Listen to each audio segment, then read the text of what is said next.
দেশে এলএনজির চালান ঢুকলেও এখনও পুরোপুরি কাটেনি গ্যাস সংকট। তাই রাজধানীর গ্যাস পাম্পগুলোর চিত্র খুব একটা বদলায়নি। সকাল থেকেই রাজধানীর বিভিন্ন ফুয়েল স্টেশন ঘুরে দেখা যায় আগের চেয়ে কিছুটা বেড়েছে গ্যাস সরবরাহ। 2.5 থেকে 3 ঘন্টা অপেক্ষার পর মিলছে জ্বালানি। অপেক্ষার সময় আগের চেয়ে কমলেও ভোগান্তি আছে। ভিন্ন চিত্র দেখা গেছে কিছু পাম্পে। গ্যাসের চাপ না থাকায় অনেকক্ষণ অপেক্ষার পর সরবরাহ করা হচ্ছে।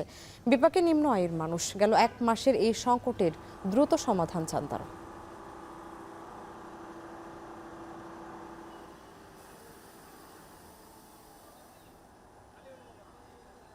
3 ঘন্টা 4 ঘন্টাও দাঁড়া থাকতে হয় লাইনে। দাঁড়ানোর পরে যতটুকু গ্যাস আমাদের সিরিয়ালে দাঁড়ানোর পরে ক্ষয় হয় গাড়ির থেকে, অতটুকু গ্যাসও আমরা অনেক সময় পাই না।